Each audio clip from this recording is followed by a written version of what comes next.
네, 자 이번 시간은 전산회계 1급 2021년 6월 특별회차 기출문제 풀어보도록 하겠습니다. 이론 시험부터 먼저 할게요. 자 그리고 요 백데이터 요거는 수험번호 212111122 그리고 여러분 이름 설치인데 요 뒤에 2가 있죠.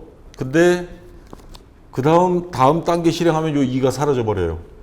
아마 저 세무사회에서 프로그램 만들 때 좀 오류가 있는 것 같은데 손댈 필요 없습니다. 그냥 그대로 다 실행이 되더라고요. 편의상 A형으로 하고요. 감독관 확인 번호 6340. 자, 이렇게 해서 프로그램 설치를 해놓은 상태에서 이론도 풀이하시기 바랍니다. 자, 1번부터 회계상 거래가 발생하면 재무제표의 차변과 대변 양편에 동시에 영향을 미치게 되는데 이를 나타내는 회계의 특성은 무엇인가? 이거 전산회계 2급에서 다뤘던 거죠. 거래의 이중성입니다. 거래의 이중성. 그리고 합계액이 일치가 되어야 한다. 그러면 대차평균이 원리고요. 자, 근데 3번이 일단 정답은 되고요. 중요성, 중립성, 신뢰성 요거는 회계정보의 질적 특성에 대한 설명이죠. 자, 그래서 3번이 정답이 되겠습니다. 요거는 쉬운 문제고요. 자, 그 다음에 2번 문제. 회계기간 말에 매출채권 잔액 900만 원에 대해 1%의 대손충당금을 설정한다. 그러면 얼마예요? 곱하기 0.01 그러면 9만 원이죠. 네, 9만 원 대손충당금 설정할 건데 우리나라는 차액보충법이죠.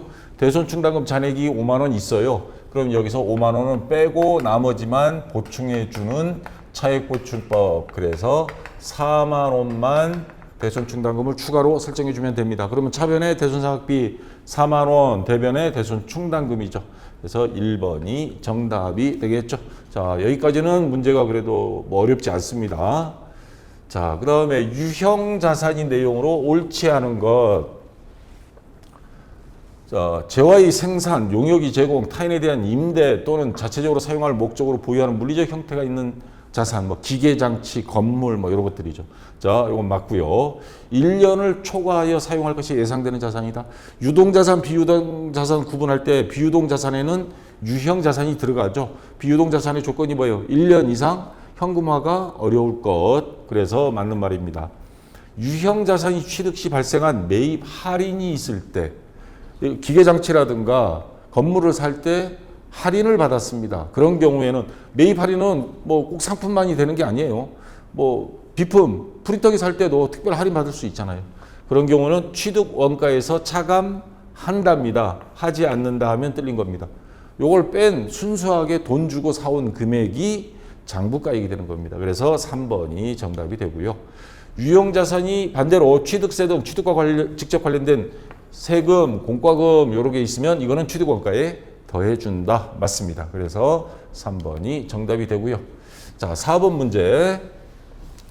다음 중 부채에 대한 설명으로 옳지 않은 것. 부채 갚아야 될 거잖아요. 자, 부채는 과거의 거래나 사건의 결과로 현재 기업 실체가 부담하고 있고 미래에 갚으려면 자원이 유출, 돈이 나가든가 뭐 하겠죠. 사용이 예상되는 의무이다. 맞습니다. 부채는 보고 기한 후 1년을 기준으로 1년 후에 갚아도 되는 건 비유동부채, 1년 내에 갚아야 되는 건 유동부채죠. 자, 분류한다. 맞고요. 정상적인 영업주기 내에 소멸할 것으로 예상되는 매입채무, 외상매입금 뭐 이런 것들. 자, 미지급 비용 등은 보고기간 종료일부터 1년 이내에 결제되지 않더라도 이게 무슨 말이냐 하면 유동부채로 분류됐어요. 매입채무니까 뭐 외상매입금 지급업. 근데 상황이 어렵다 보면 결산일까지 보고기간 종료일, 정상적인 영업주기 내니까 보고기간 종료일, 결산일로부터 1년 이내에 요게 갚지 못할 경우도 있습니다. 그래서 조금 더 늦춰서 돈은 나중에 갚더라도 그래도 유동부채로 그대로 분류합니다. 맞는 말이고요. 자, 그 다음에 유동성 장기부채. 요거는 반대 상황입니다. 자, 원래는 장기부채, 비유동부채야. 은행에서 뭐 3년 기한으로 대출을 받았습니다. 근데 결산일 기준으로 보니까 갚아야 될 날짜가 1년도 안 남았어. 그러면 앞에 장기부채를 없애주고 유동성 장기부채 해서 유동부채로 분류하는 게 원칙입니다. 자, 그래서 4번 보면 계정과목 및 적용등록 메뉴 딱 가서 유동성 장기부채 검색을 해보세요. 찾기 메뉴 컨트롤 F 눌러서 그랬더니 유동성 장기부채는 어디에 해당되느냐? 유동부채에 해당이 됩니다. 그래서 자, 비유동부치로 분류한다. 이게 틀린 거죠. 그래서 4번이 정답이 되겠죠. 됐고요. 자, 그 다음 5번 문제.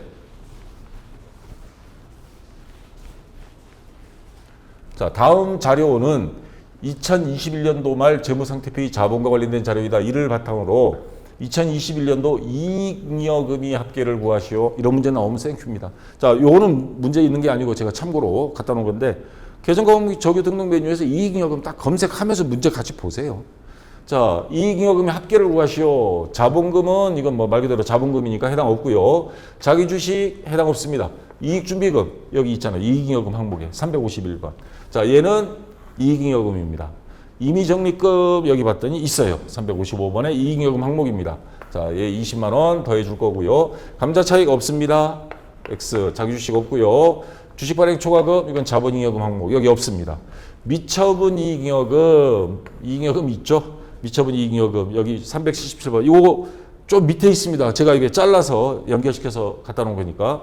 그러면 세 개입니다. 50만 원, 20만 원, 그리고 300만 원. 그러면 370만 원이 되겠죠? 예, 2번이 정답이 되겠습니다. 이런 문제 나오면 땡큐입니다, 그냥. 자, 됐고요. 자, 그다음 6번 문제. 자, 요거는 좀 전산회계 1급다운 문제입니다. 약간 좀 난이도가 상입니다. 다음이 사항을 누락했습니다. 다음 사항이 여기 두 개가 있어요. 3월 1일하고 5월 1일. 2021년 12월 말 당기순이익은 현재 35만 원이었다. 누락된 사항을 모두 정확하게 반영하였을 경우 2021년 12월 말 당기순이익은 얼마인가? 자, 월날 계산을 한다 돼 있습니다. 그럼 요거 두 개를 분개를 한번 해보고 나서 정리를 하는 게 이해가 빠를 겁니다. 3월 1일 날, 3월 1일, 그 다음 5월 1일인데 영업부에 대한 1년치 화재보험료 12만 원을 현금으로 납부하면서 전액 비용으로 처리했다 그랬습니다. 그러면 자, 차변에 보험료 대변에 현금 이렇게 됐겠죠.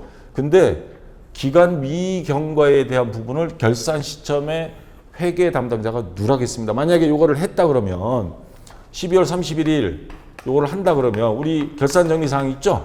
예, 그거를 한다. 그걸 해야 되는데 안 했다는 겁니다. 그러면 차변에 있던 보험료가 자, 내년도께 얼마예요? 3월 1일 납부했으니까 자, 12월 31일까지 가면 그거는 원래 거 맞아요. 근데 내년도 1월과 2월 두 달치 요거는 원래 게 아니잖아요.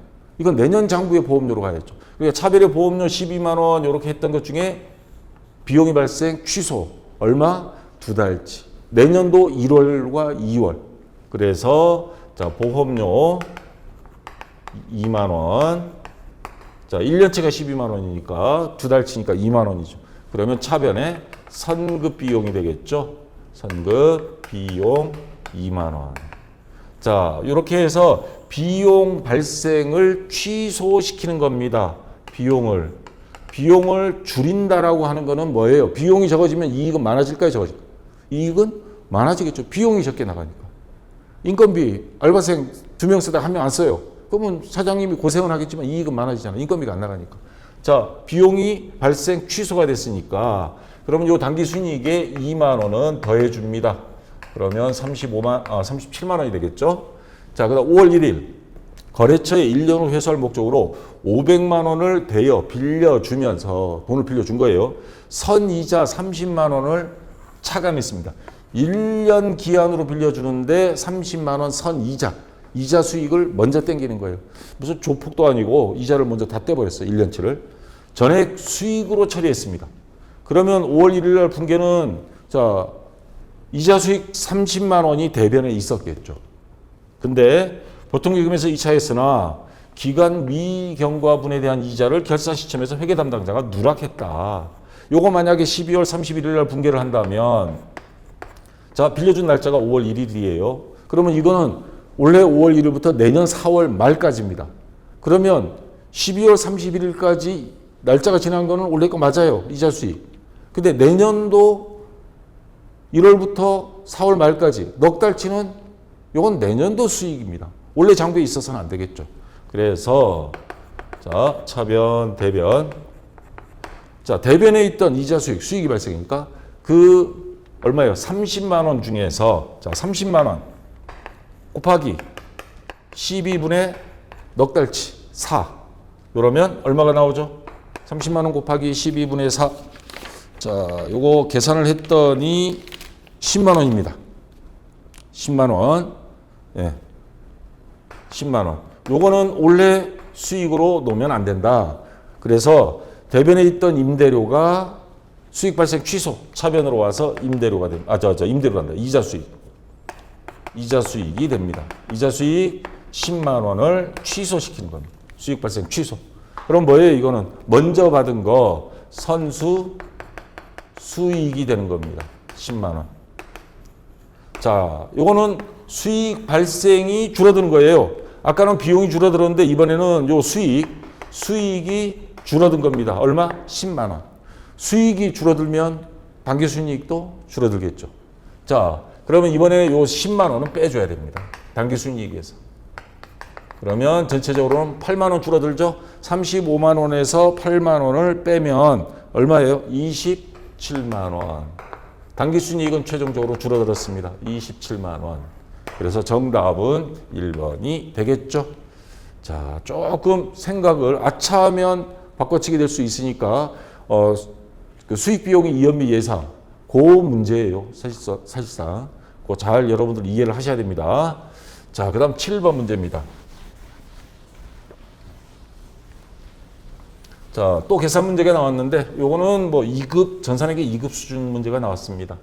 다음 자료를 이용하여 매출원가를 계산하면 얼마인가? 그럼 매출원가 공식에 대입하면 됩니다. 자, 매출원가 기초상품 재고에 플러스 순매입 마이너스 기말 재고액이죠. 자, 기초상품 재고액 300만 원 있고요. 플러스 순매입액은 몰라요. 마이너스 기말상품 재고액, 기말상품 재고 200만 원. 그러면 순매입액을 구해야만이 나오겠죠. 자, 순매입액은 총매입 1000만 원 마이너스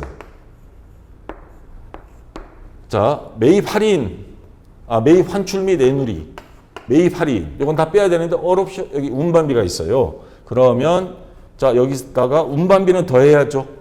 매입 금액에 50만 원은 더하고 마이너스 매입 환출 및 내누리 100만 원 그리고 매입 할인 30만 원 요거는 빼줘야 되겠죠. 그래서 자, 150만 원에서 1050만 원에서 130만 원을 빼요. 그러면 얼마가 되죠? 순매입액은 920만 원. 자, 요 순매입액은 920만 원 나옵니다. 자, 여기다 920만 원을 갖다 놓으면 자, 나오죠. 300에 920 더하고 200을 빼요. 그러면 매출원가는 1020만 원. 예, 정답 2번이 되겠습니다. 자, 요거는 전산회계 2급에서 나오는 그 정도 수준입니다. 자, 됐고요. 자, 그 다음 8번 문제.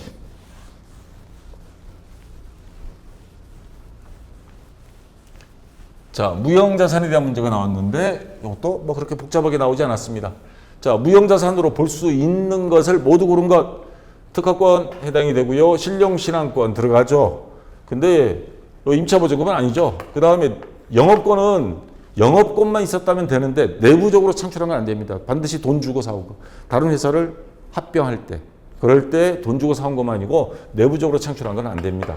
그래서 특허권하고 신용신한권. 자, 그래서 정답은 니은 디귿 2번이 정답이 되겠죠. 이거는 간단한 문제고요. 자, 9번 문제. 자, 이제 원가회계 문제인데 자, 9번 기계장치 한 대를 매월 100만 원에 임차하여 빌려서 사용 중이며 월 최대 생산량은 500단이다. 당월에 생산하여야 할 물량이 총 800대로 책정되어 추가로 한 대의 기계장치를 임차하기로 결정하였다. 예를 들어서 마스크 예전에 보면 마스크를 생산할 때 너무 주문이 많아. 그러면 한 대 하다가 모자라면 또 한 대를 더 해야죠. 한 달 동안 만들 수 있는 게 500개밖에 못 만드니까 그러면 한 대를 더 빌려와야 됩니다. 이 기계장치에 대한 임차료의 원가 행태는 무엇인가? 자, 원가 행태 중에 헷갈리는 게 준고정비, 준변동비. 변동비, 고정비는 여러분들이 다 알죠. 자, 이렇게 가면 고정비. 그 다음에 이렇게 가면 변동비. 요거는 원재료. 요거는 임차료. 근데 그 변칙 형태가 있습니다. 요런 형태가 있어요. 이렇게 갔다가 이렇게 가서 자, 이건 뭐냐면 중고정비입니다. 기계 한 대 빌렸을 때 이거 교재에 있죠. 교재에 있는 그림 그대로 이번에 출제가 됐어요. 생산량이 100개일 때 임대료가 10만 원이에요. 한 대 가지면. 그러면 이렇게 하면 고정비 맞아요. 근데 한 대로 모자라. 그럼 한 대를 더 추가로 빌렸어. 그럼 갑자기 비용이 10만 원이 탁 튑니다. 그리고 200개 생산할 때까지 일정하게 유지돼요. 근데 또 추가로 한 대 빌렸어. 그럼 또 탁 튀고. 이렇게 계단식으로 고정비, 준고정비, 준고정비 이렇게 됩니다. 자, 이렇게 가는 게 중고정비. 그 다음 헷갈리는 게 바로 이거죠. 준변동비. 이거는 준변동비. 쭉 가다가 딱 가는 거. 전기료, 핸드폰 요금, 기본 요금 얼마에 추가 할증료가 붙는 거. 여름철에 에어컨 함부로 틀었다가 엄마한테 스매싱 그냥 등짝 맞죠. 전기세 할증료 때문에. 이런 게 바로 준변동비입니다. 준고정비, 준변동비 헷갈리지 않도록 조심하시고 변동비는 쭉 이렇게 이게 변동비잖아요. 근데 준변동비 그리고 헷갈리는 거 준고정비. 자, 그래서 이거는 바로 준고정 원가나 준고정비나 같은 말입니다. 그래서 4번이 정답이 되겠습니다. 자, 그 다음 10번 문제. 개별 원가 계산에 대한 설명으로 옳지 않은 것. 자, 개별 원가 계산, 종합 원가 계산 비교하는 문제 계속 출제가 됐죠. 이런 게 이제 261페이지에 이 표가 있습니다. 개별 원가 계산, 여러 종류의 제품, 주문 생산 방식, 배 만드는 조선업, 항공기, 건설 이런 것들이 들어가고요. 여기는 종합 원가 계산은 단일 또는 소수의 제품을 대량 생산하는 거, 과자, 아이스크림 이런 것들. 자, 그 다음에 여기는 핵심이 뭐냐? 제조간접비를 각 제품별로 배부하는 거. 뭐 직접 배부법, 단계 배부법 막 나오잖아요. 요게 핵심입니다. 그 다음에 여기는 월말 제공품, 완성품 환산량 계산하는 거. 요거는 오히려 이 종합원가 계산이 물건은 뭐 몇만 개, 몇십만 개 만들지만 계산은 간단해요. 왜냐? 월말 제공품만 구하면 한 방에 다 구할 수 있습니다. 더 효율적이에요, 이게. 자, 요거는 공정별로 해서 월말 제공품 환산량 해서 쫙 한 번에 구하는데 요거는 배 만드는 드라이도크라 그러죠. 배 하나하나 만드는 것마다 배 하나마다 장부가 여러 명이 수십 명이 달라붙어서 장부를 다 따로따로 해야 됩니다. 오히려 요거는 제품 제조 지시서별로 자, 특정 제조 지시서 원가 계산표를 별도로 하고 시간도 더 많이 걸리고 비용도 더 많이 듭니다. 제품 하나당 단가로 봤을 때. 자, 복잡하다. 요거는 오히려 간단하다. 자, 이런 차이점이 있다는 거. 다시 문제로 돌아와서 자, 개별 원가 계산에 대한 설명으로 옳지 않은 것입니다. 다양한 제품을 주문 생산하는 경우에 적합하다. 자, 다양한 제품 맞죠? 다양한 제품을 주문 생산하는 거 맞고요. 제조 지시서별 원가 계산표를 통해 원가를 집계한다. 제조 지시서 제품별 배 하나당 장부 하나씩 만든다 이 말입니다. 맞고요. 작업별로 그러니까 제품별로 원가를 집계함으로 원가 계산이 시간과 비용이 절감? 아니죠. 복잡하고 시간이 많이 걸립니다. 요거는 종합원가 계산에 대한 설명입니다. 종합원가 계산이 그래서 정답은 3번이 되고요. 생산하기 이전에 수주 작업별 채산성을 검토하여 작업 여부를 결정한다. 자, 요거 개별 원가 계산에 대한 설명 많습니다. 그 채산성을 검토해서 요 배 얼마에 만들까? 이 금액에 만들어 달라? 그러면 안 하죠. 적자 보고는 못 하니까. 자, 그 다음 11번 문제.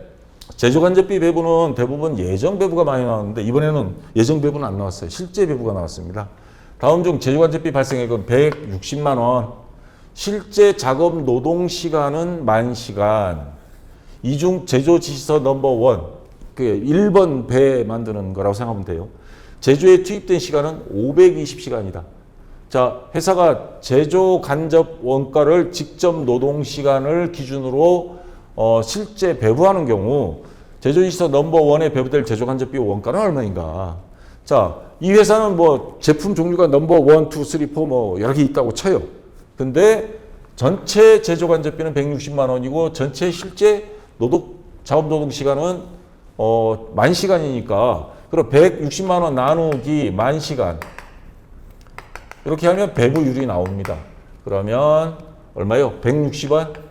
160원. 뭐요? 시간당. 1시간당 160원의 제조관제비가 발생했습니다. 그러면 여러 제품들이 있죠. 근데 그 중에 넘버원에 제조에 투입된 시간은 520시간이에요. 그럼 520시간 곱하기 시간당 160원을 곱해줍니다. 자, 그러면 여기 얼마가 나와요? 11번 문제. 네, 83,200원. 그래서 2번이 정답이 되겠습니다. 자, 그 다음 12번 문제.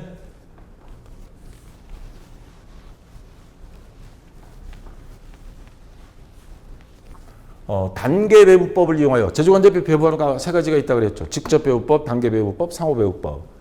보조부문 제조관제비를 여기 보조부문에 제조관제비 있습니다. 제조부문 여기 조립부문, 연마부문은 제조부문이고 얘네들은 보조부문으로 이제 설정을 한 겁니다. 배부하고자 한다. 다음 자료를 이용하여 전력부문 여기죠. 전력부문에서 연마부문은 여기입니다. 배부될 제조관제비를 계산하면 얼마인가? 단 전력부문부터 배부할 것.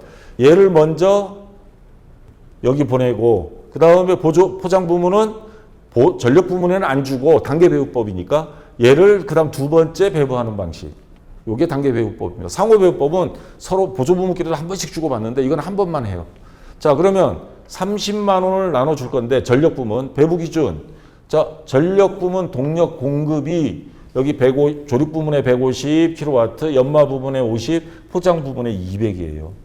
요 기준으로 자기한테는 안 줍니다. 그러면 150, 50, 200 더하면 얼마예요? 400이죠.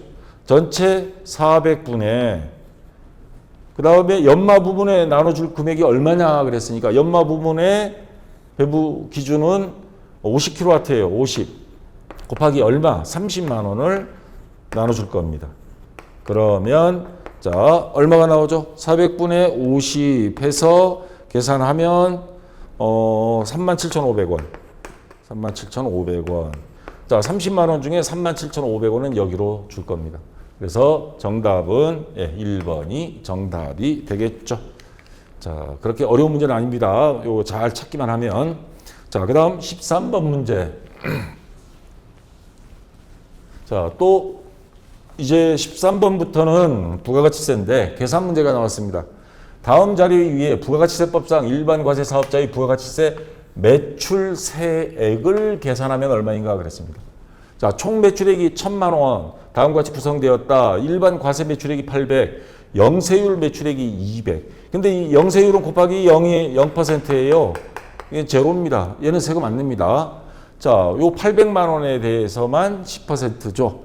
자, 근데 매출 할인액이 또 있어요. 100만 원이면 100만 원이 발생하였는데 전액 일반 과세 매출과 관련된 것으로 밝혀졌다. 총 매출액에서 매출, 환입, 애누리는 다 빼줘. 그럼 100만 원 빼줘요. 빼주면 얼마? 700만 원이 나옵니다.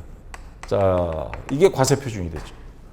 자, 그 다음 그 밑에 자료 보겠습니다. 외상으로 일반 과세 매출한 금액 중 대손 세액공제 12만 원이 발생하였다. 이거 문장 잘 봐야 돼요. 금액이 아니고 세액공제입니다. 세금 12만 원을 빼줄게. 왜냐하면 외상으로 팔았다가 대손세 거기가 부도가 났는지 야반 도주했는지 돈을 못 받게 된 거예요. 그러면 국세청에서도 그래 니네 뭐 돈도 못 받고 억울한데 대신에 세금은 빼줄게. 요 부가세 12만 원은 빼줄게. 어디서? 요 납부할 금액. 자, 이거 700만 원 과세 표준이고 부가세는 10%잖아요. 0.1. 납부할 세금은 70만 원인데 그중에 세액공제 12만 원을 빼주기로 한 거예요. 그럼 마이너스 12만 원을 뺍니다. 그러면 얼마? 58만 원만 납부해라 이겁니다. 자, 그래서 1번이 정답이 되겠습니다. 자, 요거 조심해야 됩니다. 12만 원, 700만 원에서 12만 원 빼면 안 돼요. 왜냐? 얘는 세액이고 요게 세액이잖아요. 납부할세. 납부할세액에서 12만 원을 차감한 나머지입니다. 그 함정에 빠지지 않도록 조심해야 돼요. 자, 그 다음 14번 문제.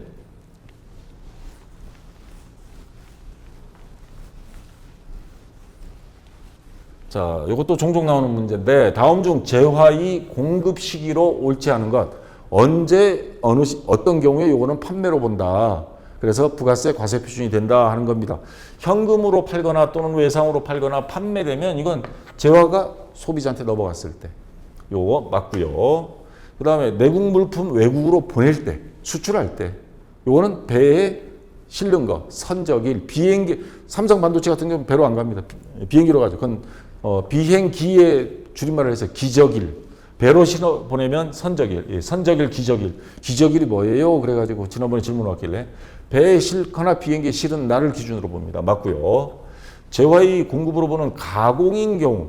자, 지금 우리 전산회계 요 교재도 인쇄사에서 보면 맨 마지막에 랩핑 작업한다 그러죠. 비닐 씌우고 좀 깨끗하게 운송이 되도록 하기 위해서. 그 랩핑해서 언제 요거를 판매로 보느냐. 랩핑 가공을 하는 데는 따로 있어요. 거기서 그 랩핑 비닐 딱 씌우고 나서 물건이 넘어왔을 때입니다. 랩핑 해가지고 물건은 내일 가지러 가기로 했어요. 그러면 오늘 랩핑 작업 끝난 날, 그날이 매출 기준으로 안 봅니다. 가지고 온 날. 근데 가공이 완료될 때 아니고 가공이 완료돼서 물건이 왔을 때입니다. 가공된 물건을 넘겨주거나 받고. 그래서 이게 틀린 겁니다. 3번이 그래서 정답이 되고요. 반환 조건부, 판매 동의 조건부. 일단 써보시고 마음에 드시면 사용하세요. 구매하세요. 근데 반품 기한을 주죠. 뭐 3일이면 3일 홈쇼핑 같은데. 자, 그 날짜가 지났는데도 반품을 안 했어. 그러면 그 조건이 성취되거나 기한이 지나 판매가 확정될 때 요때 매출한 날짜로 본다 이 말입니다. 맞는 거고요. 그래서 3번이 정답이고. 자, 마지막 15번 문제. 자주 나오다가 최근에 안 나왔는데 이번에 나왔습니다. 세금 계산서의 필요적 기재사항이 아닌 것. 자, 필요적 기재사항. 자, 이론교재 319페이지에 요게 표로 돼 있죠.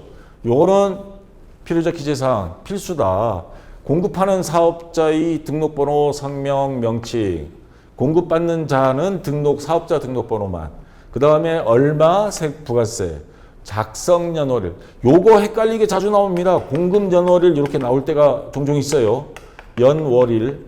공급한 날짜가 아니고 세금계산서 작성한 날짜 기준입니다. 요거 조심하시고요. 자, 나머지는 임의적 기재사항 없다 그래서 문제가 되지 않습니다. 요 세금계산서는요. 여기 보시면 빨간 라인으로 지금 제가 표시해 놓은 건데 이건 종이 세금계산서지만 자, 뭘 가지고 하냐면 사업자 등록번호, 사람으로 따지면 주민등록번호 요걸 기준으로 해서 합니다. 그래서 등록번호 요건 뭐 반드시 필수예요. 근데 공급하는 사람은 상호, 이름 여기까지 필수입니다. 공급받는 사람은 이거 없어도 상관없어요. 왜냐하면 개인한테도 팔기도 하거든요.